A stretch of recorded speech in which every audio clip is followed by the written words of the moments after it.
All right. So from Ryan Garrettson, he posted this clip, and Pierre is being asked about what his first actions are going to be. And obviously, energy is a huge issue for Pierre Poilievre. And of course, it's a huge issue for Canada. It's the only way out of the mess that the Liberals have gotten us into. There's no windmills and cricket farms and solar panels are not going to get us out, right? Because when Mark Carney is talking in his globalist code, he says he's going to make Canada an energy superpower. You have to understand he's speaking in globalist code. He's not talking about oil and gas. He wants those to remain in the ground. He's made that very clear. Maybe up as much as half of oil reserves, proven reserves, need to stay in the ground if we're going to get to where we are. When he talks energy superpower, he's talking about like some hydrogen boondoggle. He's talking about green energy. Right? There's a reason why countries are begging us, like the greenest countries, like Germany. The Chancellor of Germany came to Canada to beg us for LNG.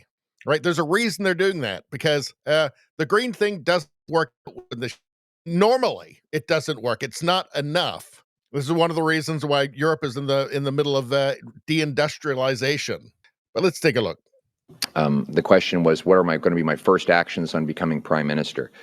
Well, first of all, I will be cutting taxes for Canadians. I'll be cutting income tax by 15%, so workers and seniors bring home more of what they have earned. Second, we'll take the GST, the federal sales tax, off new homes and Canadian-made cars so Canadians can afford a roof overhead and an automobile made in our country. Third, I will repeal the Anti-Energy and Resource Law C-69. This is the law that will make it impossible to build pipelines, mines, LNG plants that Mark Carney announced last week he will keep in place. After the lost Liberal decade of rising crime and costs and a falling economy under America's thumb, we cannot afford a Liberal fourth term. We need a new Conservative government who will axe taxes, build homes, unleash our resources, and bring home our jobs so we can stand up to the Americans from a place of strength for a change. Thank you. Thank you very much. The event today. It's the only sane thing to do. It's the only realistic thing to do. Notice here, David over on YouTube, Great Minds Think Alike. He's saying, Carney tells his elbows up crowd about all the great resource jobs. He never mentions fossil fuels. He means wind and solar, also hydrogen, provided by Brookfield-invested CCP companies. Yes, that's exactly what he's talking about. Carney speaks in globalist code. And the vast majority of people listening to him, certainly the people that are going to vote for him, don't understand that. He's not saying what you think he's saying.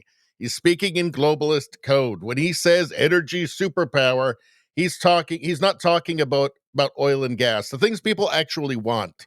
When Mark Carney talks about making Canadian companies more competitive, again, this is globalist code, right? You would think that what he means is that he's going to cut regulation.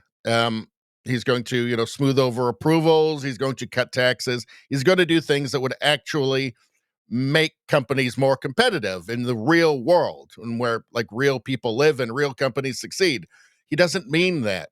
What he means quite literally, and it's in his book, is that by more competitive, he means that he's going to put carbon prices on them. So make them pay carbon taxes, and then that will make them more desirable for foreign countries.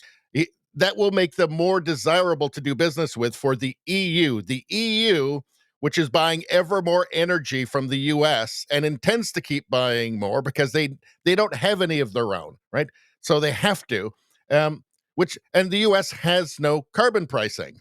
So it's all nonsense. It's all gibberish. It's a fantasy world that lives in Mark Carney's head, or just part of some plan to enrich himself. So he's always speaking in code, and what he says means the opposite of what he says. What he means is the opposite of what he says. And I just pray that Canada doesn't have to find that out in real time. Anyway, that's all I'm going to say about that. Please like, share, and subscribe. Subscribing really helps me out. I thank you for that. I will see you next time.